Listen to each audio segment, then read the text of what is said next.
योऽन्तः प्रविश्य मम वाचमिमां प्रसुप्तां सञ्जीवयत्यखिलशक्तिधरस्वधाम्ना अन्यांश्च हस्तचरणश्रवणत्वगादीन् प्राणान्नमो भगवते पुरुषाय तुभ्यं। तपस्वाध्याय शुश्रूषा कृष्णपूजारतं मुनिं विश्वेशमिष्टदं वन्दे परिव्राट चक्रवर्तिनं। श्री गुरुभ्यो नमः। हरिः ओम। ರಾಯರ ಕೃಪಾ ವಾಹಿನಿಯ ಎಲ್ಲ ಅಧ್ಯಾತ್ಮ ಬಂಧುಗಳಿಗೂ ಸ್ವಾಗತವನ್ನ ಕೋರ್ತಾ, ಕಳೆದ ಸಂವತ್ಸರದಲ್ಲಿ ಅನೇಕ ಹಬ್ಬ ಹರಿದಿನಗಳನ್ನ ನಾವು ಕಂಡಿದ್ದೇವೆ. ಅನೇಕ ಕಷ್ಟದ ದಿನಗಳನ್ನು ಕೂಡ ನಾವು ನೋಡಿದ್ದೇವೆ. ಇದೆಲ್ಲವನ್ನೂ ಕೂಡ ದಾಟಿ ಇನ್ನು ಮುಂದೆ ಹೊಸ ಸಂವತ್ಸರಕ್ಕೆ ನಾವು ಕಾಲಿಡ್ತಾ ಇದ್ದೇವೆ. ಹೊಸ ಸಂವತ್ಸರದ ಆರಂಭದಲ್ಲಿ ಬರತಕ್ಕಂತಹ ಹಬ್ಬವೇ ಎಲ್ಲ ಹಿಂದೂಗಳು ಕೂಡ, ಎಲ್ಲ ಭಾರತೀಯರು ಕೂಡ ಅತ್ಯಂತ ಸಂಭ್ರಮದಿಂದ ಆಚರಣೆ ಮಾಡತಕ್ಕಂತಹ ಒಂದು ಹಬ್ಬವೇ ಅದು ಯುಗಾದಿ ಅಂತ ಕರೀತಾರೆ. ಭಾರತ ದೇಶ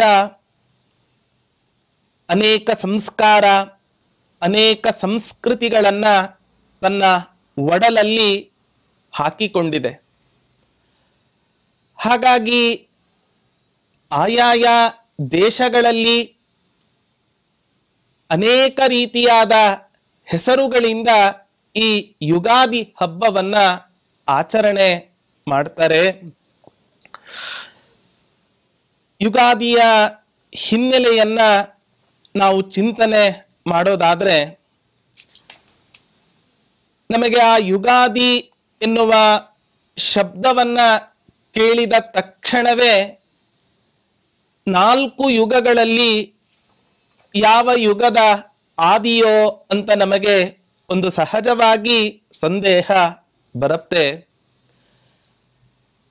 ಆದರೆ ಚೈತ್ರ ಮಾಸದ ಶುಕ್ಲ ಪಕ್ಷದ ಯಾವ ಪಾಡ್ಯ ತಿಥಿಯೆಂದು ಯುಗಾದಿ ಹಬ್ಬ ಬರುತ್ತೋ, ಈ ಯುಗಾದಿ ಯಾವ ಯುಗಕ್ಕೂ ಕೂಡ ಆದಿ ಅಲ್ಲ ಅನ್ನೋದನ್ನ ನಾವು ಸ್ಪಷ್ಟವಾಗಿ ತಿಳಿಬೇಕು.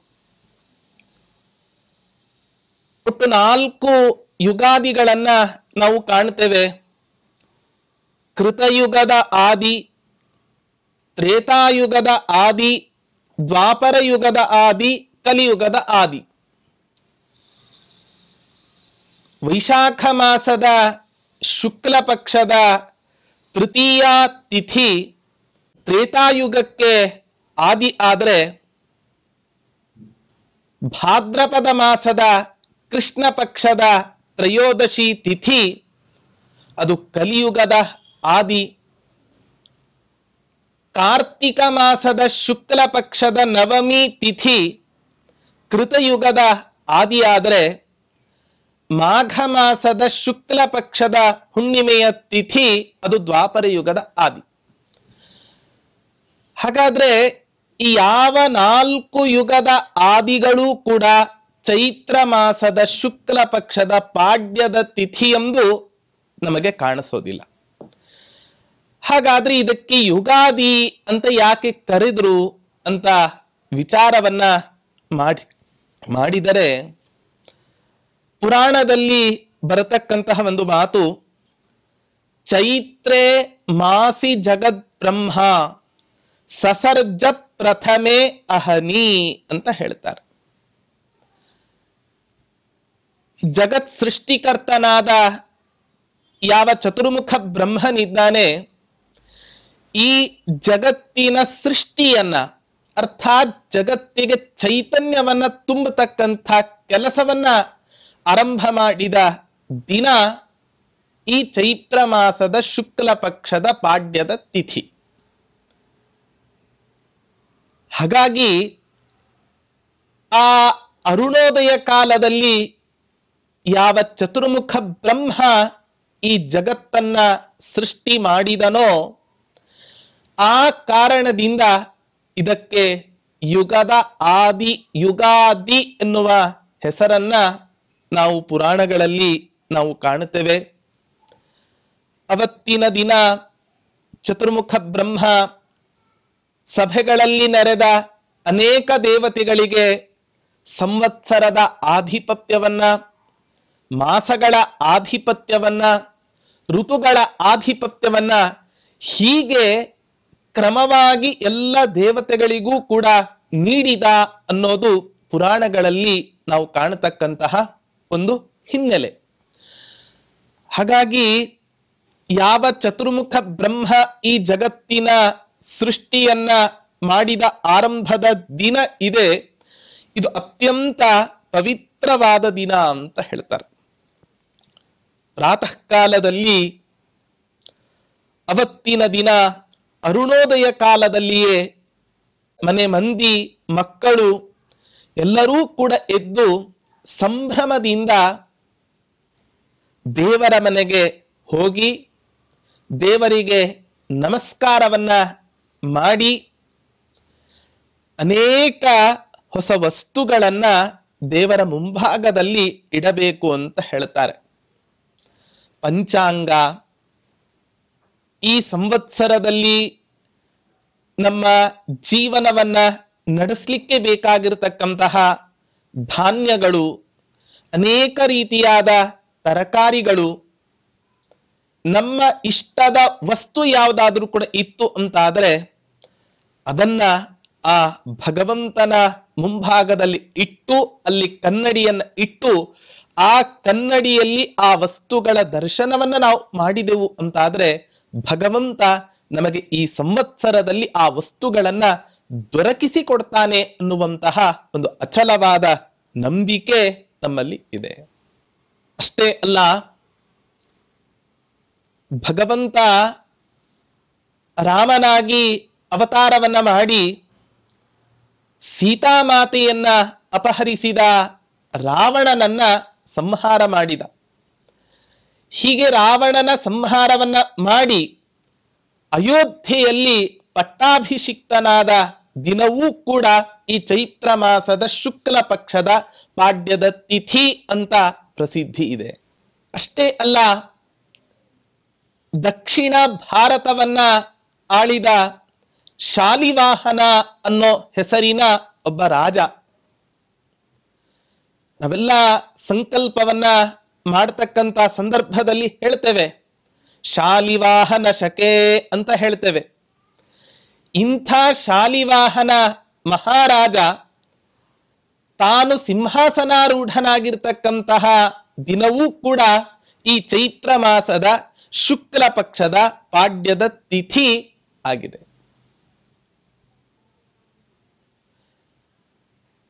ಇಂಥ ಯುಗಾದಿ ಎಂದು ಅತ್ಯಂತ ಸಂಭ್ರಮದಿಂದ ಹಬ್ಬವನ್ನ ಆಚರಿಸಬೇಕು. ಮನೆಯ ಮುಂಭಾಗದಲ್ಲಿ ಚೈತ್ರ ಮಾಸದಲ್ಲಿ ಚಿಗುರು ಒಡಿತಾ ಇರ್ತಕ್ಕಂತಹ ಮಾವಿನ ತಳಿರು ತೋರಣಗಳನ್ನ ಕಟ್ಟಿ ಸಂಭ್ರಮದಿಂದ ಆ ಹಬ್ಬವನ್ನ ಸ್ವಾಗತಿಸಿ ಮನೆಯಲ್ಲಿರ್ತಕ್ಕಂತಹ ಎಲ್ಲರೂ ಕೂಡ ತೈಲಾಭ್ಯಂಗವನ್ನ, ಎಣ್ಣೆಯಿಂದ ಅಭ್ಯಂಗ ಸ್ನಾನವನ್ನ ಮಾಡಬೇಕು ಅಂತ ಹೇಳುತ್ತೆ ಶಾಸ್ತ್ರ. ವತ್ಸರಾದೌ ವಸಂತಾದೌ ಬಲಿರಾಜ್ಯೆ ತಥೈವಚ ತೈಲಾಭ್ಯಂಗ ಮಕುರುವಾಣೋ ನರಕಂ ಪ್ರತಿಪದ್ಯತೆ ಅಂತ ಒಂದು ಸ್ಪಷ್ಟವಾದ ಮಾತು. ವತ್ಸರಾದೌ ಸಂವತ್ಸರದ ಮೊದಲನೇ ದಿನ, ವಸಂತಾದೌ ಋತುಗಳ ಮೊದಲನೇ ದಿನದಂದು ಅವಶ್ಯವಾಗಿ ಮನೆಯ ಮಂದಿ ಎಲ್ಲರೂ ಕೂಡ ಸೇರಿ ಸಂಭ್ರಮದಿಂದ ತೈಲಾಭ್ಯಂಗವನ್ನ ಮಾಡಿ ನಾವು ಸ್ನಾನವನ್ನ ಮಾಡಬೇಕು ಅಂತ ಹೇಳುತ್ತೆ. ಭಗವಂತನಿಗೆ ಆ ಎಣ್ಣೆಯಿಂದ ಅಭಿಷೇಕವನ್ನ ಮಾಡಿ ಆ ದೇವರಿಗೆ ಅರ್ಪಿತವಾದ ಯಾವ ಎಣ್ಣೆ ಇದೆ ಆ ಎಣ್ಣೆಯನ್ನ ಎಲ್ಲ ಬಂಧು ಬಾಂಧವರು ಸೇರಿ ಹಚ್ಚಿಕೊಳ್ಳಬೇಕು. ಎಣ್ಣೆಯನ್ನ ಹಚ್ಚಿಕೊಳ್ಳತಕ್ಕಂಥ ಸಂದರ್ಭದಲ್ಲಿ ಸಪ್ತ ಚಿರಂಜೀವಿಗಳ ಸ್ಮರಣೆಯನ್ನು ಕೂಡ ಅವಶ್ಯವಾಗಿ ನಾವು ಮಾಡಬೇಕು. ಅಶ್ವತ್ಥಾಮ, ಬಲಿರ್ವ್ಯಾಸಃ, ಹನುಮಾನ್ಶ್ಚ ವಿಭೀಷಣಃ, ಕೃಪಃ ಪರಶುರಾಮಶ್ಚ ಸಪ್ತೈತೆ ಚಿರಜೀವಿನಃ ಎನ್ನುವ ಮಾತಿನಂತೆ ಚಿರಂಜೀವಿಗಳಿಗೆ ಭಗವಂತ ಯಾವ ರೀತಿ ಉತ್ತಮವಾದ ದೀರ್ಘವಾದ ಆಯುಷ್ಯವನ್ನ ಕೊಟ್ಟು ಅವರನ್ನ ರಕ್ಷಣೆ ಮಾಡಿದನೋ ಹಾಗೆ ನಮ್ಮನ್ನೂ ಕೂಡ ಭಗವಂತ ಆ ರೀತಿಯಾಗಿ ರಕ್ಷಣೆ ಮಾಡಲಿ ಅನ್ನುವಂತಹ ಹಿನ್ನೆಲೆಯಲ್ಲಿ ಆ ಅಭ್ಯಂಗ ಸ್ನಾನವನ್ನೂ ಕೂಡ ಅವಶ್ಯವಾಗಿ ಈ ಯುಗಾದಿ ಎಂದು ಮಾಡಬೇಕು ಅಂತ ಹೇಳುತ್ತೆ. ಮತ್ತೆ ಅವತ್ತಿನ ದಿನ ಭಗವಂತನ ಆರಾಧನೆಯನ್ನ ಮಾಡಿ ದೇವರಿಗೆ ವಿಶೇಷವಾಗಿ ಅವತ್ತಿನ ದಿನ ಬೇವು ಮತ್ತೆ ಬೆಲ್ಲ ಎರಡನ್ನೂ ಕೂಡ ಆ ಭಗವಂತನಿಗೆ ಅರ್ಪಣೆ ಮಾಡಬೇಕು ಅಂತ ಹೇಳುತ್ತೆ. ಬೇವು ಕಹಿ, ಬೆಲ್ಲ ಸಿಹಿ. ಕಹಿ ದುಃಖದ ಸಂಕೇತ ಆದ್ರೆ ಸಿಹಿ ಸುಖದ ಸಂಕೇತ. ಜೀವನದಲ್ಲಿ ಸುಖ ದುಃಖಗಳು ಇವತ್ತಿನ ದಿನ ಮನುಷ್ಯನಿಗೆ ಹೇಳಿ ಬರ್ತಾವ. ಹಾಗಾಗಿ ಸುಖ ದುಃಖೇ ಸಮೇ ಕೃತ್ವ ಲಾಭ ಲಾಭೌ ಜಯಾ ಜಯೌ ಎನ್ನುವ ಕೃಷ್ಣ ಪರಮಾತ್ಮನ ಮಾತಿನಂತೆ ಸುಖ ದುಃಖಗಳಲ್ಲಿ ಸಮಾನವಾದ ಸ್ಥಿತಿಯನ್ನ ಕಂಡು ನಾನು ಜೀವನವನ್ನ ನಡೆಸ್ತೇನೆ ಎನ್ನುವ ಕುರುಹಾಗಿ ಅವತ್ತಿನ ದಿನ ಭಗವಂತನಿಗೆ ಬೇವು ಹಾಗೆ ಬೆಲ್ಲವನ್ನ ಅರ್ಪಣೆ ಮಾಡಿ ಅದನ್ನೂ ಕೂಡ ಪ್ರಾಶನ ಮಾಡಬೇಕು ಅಂತ ಶಾಸ್ತ್ರ ಹೇಳುತ್ತೆ. ಶತಾಯುರು ವಜ್ರ ದೇಹಾಯ ಸರ್ವ ಸಂಪತ್ಕರಾಯ ಚ ಸರ್ವಾರಿಷ್ಟ ನಿರಾಸಾಯ ನಿಂಬಕಂ ದಲಭಕ್ಷಣಂ ಎನ್ನುವ ಶ್ಲೋಕವನ್ನ ಹೇಳಿ ಆ ಬೇವು ಬೆಲ್ಲವನ್ನ ಪ್ರಾಶನ ಮಾಡಬೇಕು ಅಂತ ಹೇಳುತ್ತೆ. 100 ವರ್ಷ ದೀರ್ಘವಾದ ಆಯುಷ್ಯ, ವಜ್ರದಂತೆ ದೃಢವಾದ ಆರೋಗ್ಯ, ಹಾಗೆ ಅನೇಕ ಅನಿಷ್ಟಗಳು ಜೀವನದಲ್ಲಿ ಬರತಕ್ಕಂತಹ ಎಲ್ಲ ಅನಿಷ್ಟಗಳನ್ನು ಕೂಡ ಪರಿಹಾರ ಮಾಡುವಂತಾಗಲಿ ಎನ್ನುವ ಪ್ರಾರ್ಥನೆಯ ಜೊತೆಗೆ ಆ ಬೇವು ಬೆಲ್ಲವನ್ನ ನಾವು ಪ್ರಾಶನ ಮಾಡಬೇಕು ಅಂತ ಶಾಸ್ತ್ರಗಳು ನಮಗೆ ತಿಳಿಸಿಕೊಡ್ತಾವೆ. ಒಂದೊಂದು ರಾಜ್ಯದಲ್ಲಿ ಈ ಹಬ್ಬಕ್ಕೆ ಒಂದೊಂದು ಹೆಸರನ್ನ ಕರೀತಾರೆ. ಕರ್ನಾಟಕ, ಆಂಧ್ರ, ತೆಲಂಗಾಣ ಇವೇ ಮೊದಲಾದ ರಾಜ್ಯಗಳಲ್ಲಿ ಯುಗಾದಿ ಅನ್ನುವ ಹೆಸರಿನಿಂದ ಈ ಹಬ್ಬವನ್ನ ಆಚರಿಸಿದರೆ, ಮಹಾರಾಷ್ಟ್ರ ಮೊದಲಾದ ರಾಜ್ಯಗಳಲ್ಲಿ ಗುಡಿ ಪಾಡ್ಯಮಿ ಎನ್ನುವ ಹೆಸರಿನಿಂದ ಈ ಹಬ್ಬವನ್ನ ಆಚರಣೆ ಮಾಡ್ತಾರೆ. ಒಂದು ಕೋಲಿಗೆ ವಸ್ತ್ರವನ್ನ ಕಟ್ಟಿ ಒಂದು ಮೂಲೆಯಲ್ಲಿ ಇಟ್ಟು ಹೂವಿನ ಹಾರವನ್ನ ಹಾಕಿ ಧ್ವಜವನ್ನ ಏರಿಸಿದಂತೆ ಮಾಡಿ ಆ ಹಬ್ಬವನ್ನ ಆಚರಿಸ್ತಕ್ಕಂಥ ಸಂಪ್ರದಾಯವನ್ನ ಮಹಾರಾಷ್ಟ್ರ ಮೊದಲಾದ ರಾಜ್ಯಗಳಲ್ಲಿ ಇವತ್ತಿನ ದಿನ ನಾವು ಕಾಣುತ್ತೇವೆ. ಉತ್ತರ ಭಾರತದ ರಾಜ್ಯಗಳಲ್ಲಿ ಈ ಹಬ್ಬವನ್ನ ಬೈಸಾಖ್ ಅನ್ನೋ ಹೆಸರಿನಿಂದ ಆಚರಣೆಯನ್ನ ಮಾಡ್ತಾರೆ. ಹೀಗೆ ಆಯಾಯ ರಾಜ್ಯಕ್ಕೆ ಆಯಾಯ ದೇಶಕ್ಕೆ ಅನುಗುಣವಾಗಿ ಹಬ್ಬದ ಹೆಸರುಗಳು ಭಿನ್ನ ಆದರೂ ಕೂಡ ಪ್ರತಿಯೊಬ್ಬ ಭಾರತೀಯ, ಪ್ರತಿಯೊಬ್ಬ ಹಿಂದೂವೂ ಕೂಡ ಈ ಹಬ್ಬವನ್ನ ಅತ್ಯಂತ ಸಂಭ್ರಮದಿಂದ ಸ್ವಾಗತಿಸ್ತಾರೆ, ಹಾಗೆ ಸಂಭ್ರಮಿಸ್ತಾರೆ ಎಲ್ಲ ಭಾರತೀಯರು ಕೂಡ. ಪ್ರಕೃತಿಯಲ್ಲಿ ಬದಲಾವಣೆ, ಪರಿಸರದಲ್ಲಿ ಬದಲಾವಣೆ, ವೃಕ್ಷಗಳಲ್ಲಿ ಬದಲಾವಣೆಯನ್ನ ಈ ಚೈತ್ರ ಮಾಸದ ವಸಂತ ಋತುಗಳಲ್ಲಿ ನಾವು ಕಾಣ್ತೇವೆ. ಹಾಗಾಗಿ ನಿಜವಾದ ವರ್ಷದ ಮೊದಲನೇ ದಿನ, ಸಂವತ್ಸರದ ಮೊದಲನೇ ದಿನ ಭಾರತೀಯರಾದ ನಾವೆಲ್ಲರೂ ಕೂಡ ಯುಗಾದಿ ಹಬ್ಬದಂದು ಆಚರಿಸ್ತಕ್ಕಂತಹದ್ದು ಅತ್ಯಂತ ಸಮಯೋಚಿತವಾಗಿದೆ, ಉಚಿತವೂ ಕೂಡ ಆಗಿದೆ. ಅತ್ಯಂತ ಪ್ರಸಿದ್ಧವಾದ ಜ್ಯೋತಿಷ್ಶಾಸ್ತ್ರವನ್ನ ಜಗತ್ತಿಗೆ ಕೊಟ್ಟಂಥ ಮಹಾನುಭಾವ ವರಾಹಮಿಹಿರ. ಅಂಥ ವರಾಹಮಿಹಿರನೂ ಕೂಡ ವರ್ಷದ ಆರಂಭವನ್ನ ಚೈತ್ರ ಮಾಸದ ಶುಕ್ಲ ಪಕ್ಷದ ಪಾಡ್ಯದ ತಿಥಿಯೇ ಸಂವತ್ಸರದ ಆರಂಭ ಅಂತ ಹೇಳ್ತಾನೆ. ಈ ಯುಗಾದಿಯನ್ನ ಎರಡು ಕ್ರಮಗಳಲ್ಲಿ ಆಚರಣೆ ಮಾಡತಕ್ಕಂತಹದ್ದನ್ನ ನಾವು ನೋಡ್ತೇವೆ.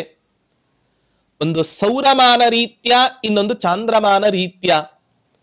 ಚಂದ್ರನ ಗತಿಗನುಸಾರವಾಗಿ ಆಚರಣೆ ಮಾಡತಕ್ಕಂತಹ ಹಬ್ಬ ಚಾಂದ್ರಮಾನ ಯುಗಾದಿ ಆದ್ರೆ, ಸೂರ್ಯನ ಗತಿಯನ್ನ ಅವಲಂಬಿಸಿಕೊಂಡು ಮಾಡತಕ್ಕಂತಹ ಹಬ್ಬ ಸೌರಮಾನ ಯುಗಾದಿ. ಅರ್ಥಾತ್ ಸೂರ್ಯ ಮೇಷರಾಶಿಗೆ ಅಶ್ವಿನಿ ನಕ್ಷತ್ರಕ್ಕೆ ಪ್ರವೇಶ ಮಾಡಿದಾಗ ಸೌರಮಾನ ಯುಗಾದಿ ಆರಂಭ ಆಗತ್ತೆ ಅನ್ನೋದನ್ನ ಪುರಾಣಗಳಲ್ಲಿ ನಾವು ಕೇಳ್ತೇವೆ.